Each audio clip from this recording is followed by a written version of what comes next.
Are you questioning my pronunciation?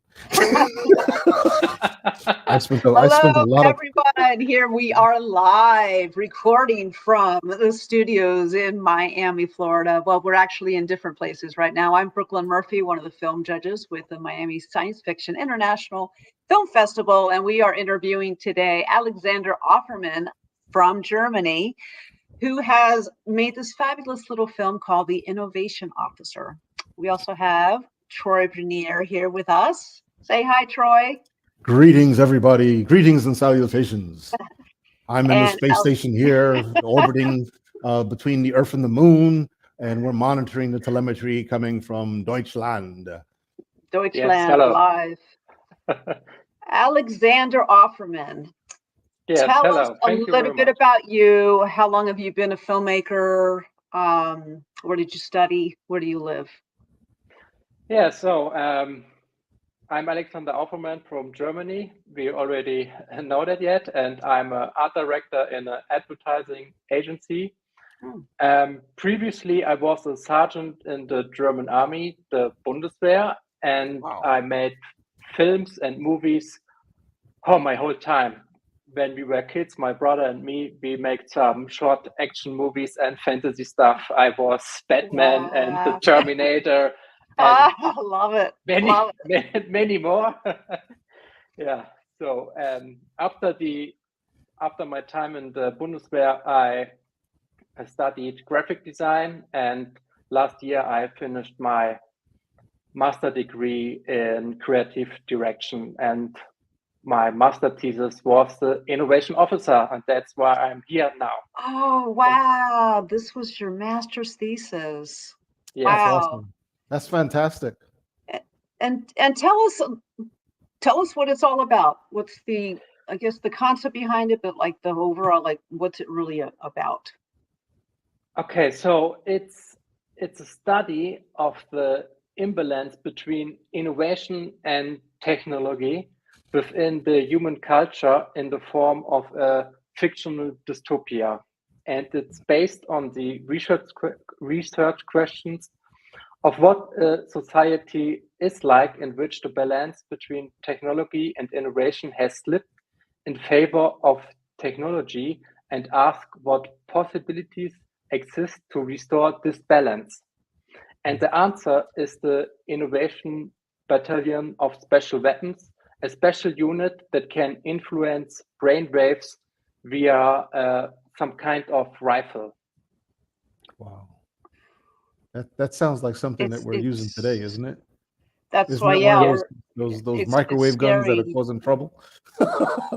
It's possible. I don't know, but what I know is that the beta waves, the brain waves, waves are dominated when we consuming social media and everything what makes us focus on something. So the default network mode of the brain, the so-called daydreaming modus, this is where the alpha waves are dominated. They cannot emerge, but this is the place where the brain comes up with ideas. So the technology is pushing down these daydreaming modus because we are all the time just scrolling and for the search for the next dopamine kick. Wow.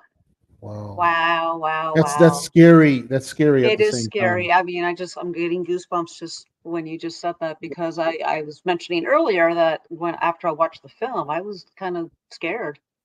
And it's not even a spooky film. It was just so.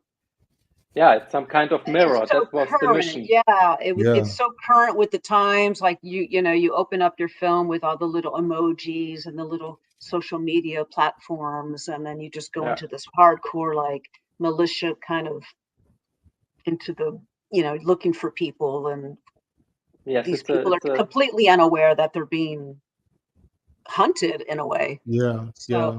So what inspired this production? What inspired you to do this? What I said in the beginning, that I was at the Bundeswehr, and so I served in a technical battalion. Furthermore, there are technical officers, and in general, warfare becomes increasingly technical. So why are there no innovative battalions, or what would like to be an innovation officer, and when would we need him? So I played a long time with the term innovation officer, and after a while and some other sides of my studies, I read about Max Bense. He was a German philosopher and university professor, including in the Ulm University of Design in the long tradition of Bauhaus. And he contrasted technology and innovation as two sides of the process of civilization. So on the one side of the coin, we have the technology with its automation. For example, a microwave or a car is automation, and it creates space and regularity within the civilization. And we have humans as creative creatures. We must use this space to create art as a safe space for criticism and human development. Furthermore, art is the role of generating improvability, in other words, innovation. Wow. So and wow, it's such an intellectual film and artistic. It's artistic, intellectual. You got so much rolled up in one, and it's just so impactful. Okay, thank you. Where did you shoot it, and how did you shoot it? So I produced this with the 3D software Blender and various AI software. So there's some kind of meta aspect also in the production. So in the movie, innovation fights against technology, and I'm using AI technology to create this movie. So such softwares as Midjourney, DID, and also Unreal MetaHuman. But the most time it was created with the 3D software Blender. And you shot it like a phone, like you shot it, long wise. Yes. This is a homage to Stanley Kubrick, 2001, The Monolith. When you maybe you can remember, he said this is the screen all the people are when you're sitting in the cinema. So, and also it's a mobile device. You are looking to yourself. Oh. Wow, I get goosebumps again. Brilliant. Thank you. What do you hope that your film, how it's going to impact people, like your audience, or not only your audience, but like as a generation or as a whole? Intended to raise awareness and questions the viewer's own use of modern technology, especially mobile devices and social media. So maybe they also get goosebumps because they feel, oh, I'm doing that myself all the time. Maybe I should get a step back from this technology and get out to the fresh air. Use your alpha brainwaves. Use your imagination. Yeah, exactly. That's. Yeah. Do you find that the younger generation are less creative now because, like you were saying, they're not aware of their alpha stage because they're so buried in their phone? Like in Germany, over here the kids are just buried in their phone. I don't know what it's like in Germany. Is it like an addiction over there as well? Yeah, it's kind of. I'm working a lot with younger people. Art students are coming to me in my agency, and they make an internship. But they are really clever also today, but they don't have these. They can follow such long things like a 2-hour movie anymore because they are. Wow. They are Short already, attention span. Yes, they are already influenced by this, and we are talked about that and on Friday. I need to ask questions. Yeah, I need to ask questions. So what age is this greatest, this driver to prevent someone from focusing? At what age does that start? Immediately, if you give it to a baby, or is it intermittent? Or if I let them play with it just a little bit and then take it away, when is it? Yeah, good question. When does it happen? And yeah. is this reversible? Is it reversible based on the age? If they do it too soon, does that mean that they can't focus anymore? Or is it because, or if you take it away, are they able to focus later on? Yeah, well, I'm not a brain expert, but I think I will come from the other side. So I think it's important for young humans to climb on a tree and fall down, because that is what the brain needs to learn where is the end of my body, where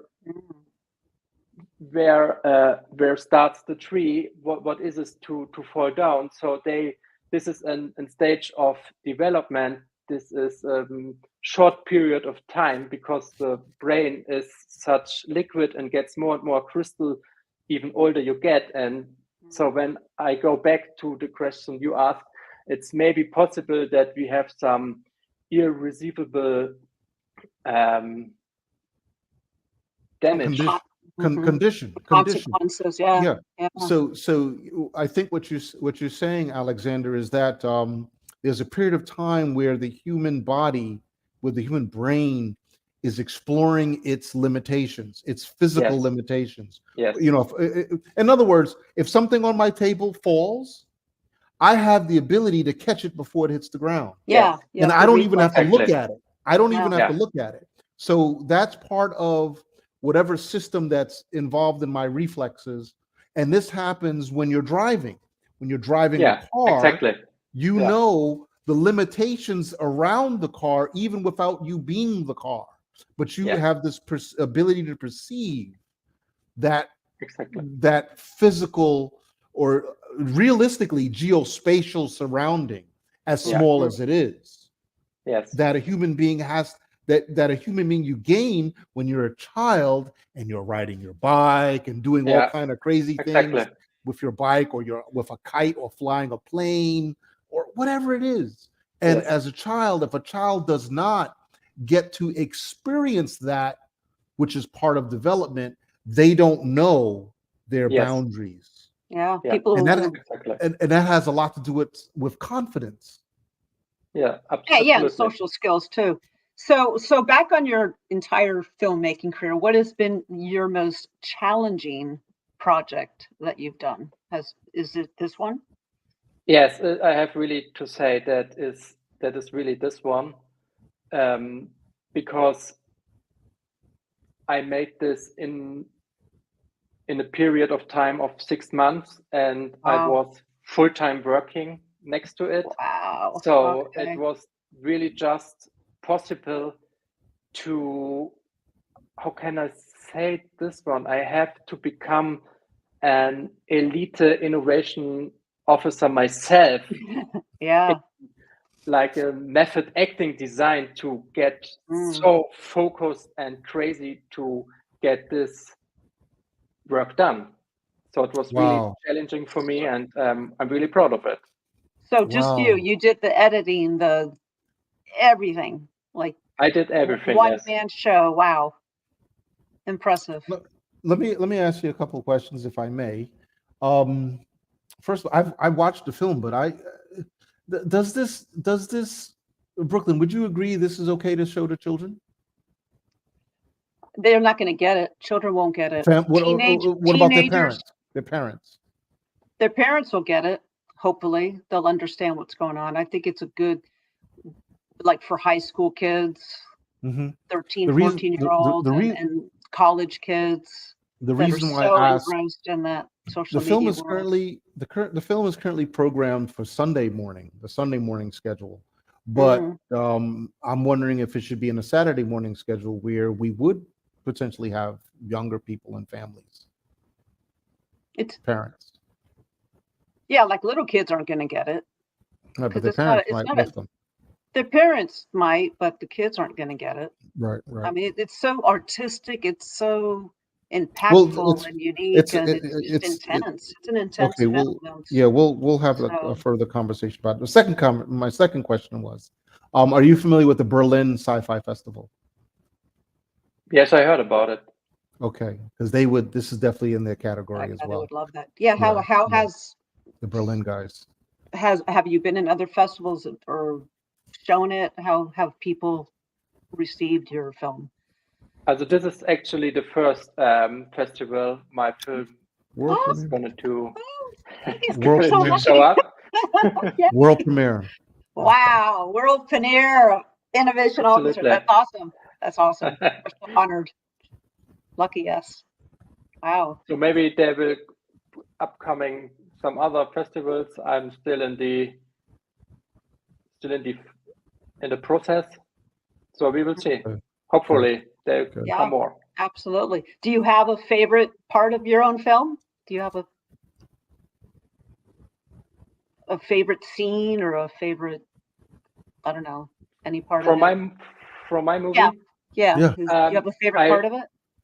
Yes, I guess when the officer falls into the water, I really like the transition between the screaming underwater and the screaming in the social media sequence afterwards. It's challenging, even for me, even today. And when he is out of the water, he's in this kind of museum with this skeleton whale above him, some kind of symbolic for me for living creatures, and he's sitting there unmasked, the weapons down, the water is falling. Water plays a huge role in this movie. In the backstage, I guess you feel everywhere's water, and then he sits besides these waterfalls, and then comes the next mission, and it's cool. I didn't think. I didn't pick up on that. The water. The water did impact me. I'm just like, this is interesting. Such a contrast of like the guns and the people and the social media, and then you have like this cleansing, like I don't know, like a transition. That was, wow, impressive. Yeah, very.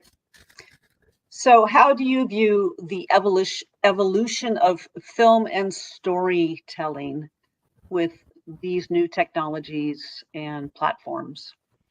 Yeah, I had a lot of discussions about that, and I think it's a big chance because it's all about the idea, and now you can create easily in the next time a wonderful movie, and when the idea is good, then it doesn't matter if it's an animated movie or a real movie or a IE movie or I don't know what, but when the idea is great, then it doesn't matter, and when the idea is not great, then it's a technical playground. So I'm absolutely positive, and it's some kind of a creative method for me. So I give that neural network something, then that neural network gives something to my network, and so we can start to play, and I can I pick that and I pick that and I create something new and I give it back to the artificial network, and then it's some kind of dialogue for me. Yeah, because I also see your film not only being shown like in a theater or film festivals, but it's almost like a gallery piece, like a museum, like a what do they call it, Troy? Exhibit.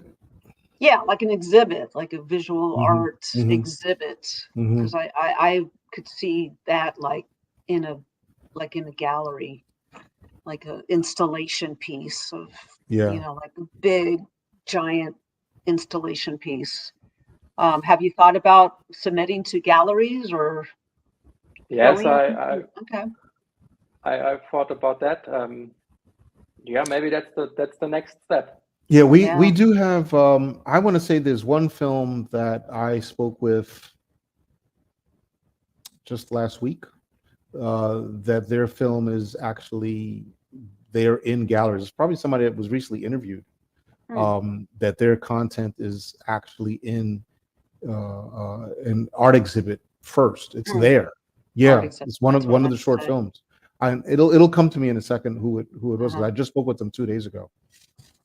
So you mentioned Stanley Kubrick earlier. Is he the one that started you in films, or is he like your biggest inspiration? Yes, nowadays he's my biggest inspiration, I would tell, but I didn't start with him, I have to say. It was Terminator 2, which is for me also it's one of my favorites. Absolute brilliant movie. I've seen like 10 times, yep. So then does that mean you're not a Star Wars fan or a Star Trek fan? Do you watch that genre of sci-fi, or are you more in, no? I'm not so in that area. Yeah, that's Troy's little boat. Troy loves Star Trek. Yeah, Troy. Well, we love it. I didn't see that coming. So then what is your favorite film of all time? My favorite film of all time. If you were alone on an island and you only had one film to watch. Maybe Predator 1 or Heat. Oh, two very good choices. Oh, wow. I love the first Predator. That's one of my favorites. Absolutely amazing. Brilliant crossover. Oh, yeah, especially the sound. The sound design was brilliant, as was with yours. Obviously, you did the sound also, and the I love your sound design, and your whole scoring was just rich and this was really a thing that I learned on the fly, how important is music and sound for a film, and how long it takes for a sequence to feel fluid. It's really a long process to make a 5-minute animation movie. It's incredible. Took you 6 months. Well, of course, you were working full time though. So if you had not been, it would have been 5.5. No, it would have been a lot shorter. So maybe you'll make a longer film next time. Do you see yourself making something like a feature or like? Yeah. What's next? What's next? Yes. Tell us what's next. I'm working on some prequels or sequels to the Innovation Officer on YouTube. Some short format movies, 15 seconds, and I'm just playing around with the technique, and I'm getting more and more familiar with the Blender technology. And yes, but in the end of the day, I have my comic. My bachelor thesis was a comic with animal figures. They fight for their printed universe, and it gets digital and morphed into a digital universe with AR. Maybe I work on the second one, or I made a video game. Interesting. Yeah, I'm floating around my universe, looking what's coming up next. Wow, what an interesting mind you have, Alexander. Thank you very much. Any other questions from you, Troy? Well, he kind of covered the Star Wars, Star Trek thing, but Troy's going to go cry now that you're not a fan. I'm curious if you know The Expanse. I watched part of it. It's on it's on Amazon. Yeah, highly. That's why I haven't seen it. Yeah. When you're not attending the festival physically, but we're gonna probably show some clips from it, and during the virtual festival, we'll show some clips on the Discord channel. So make sure you're on the Discord channel. Yes, awesome. I will there. Yeah, I see Alexander right there. Auffermann. Awesome. No, Awesome. thanks so much. Thank you so much for Alexander. making Thank you very much. Wonderful We're film. so honored. And we're honored that you're joining us. Thank you. Thank you very much. It was an honor for me.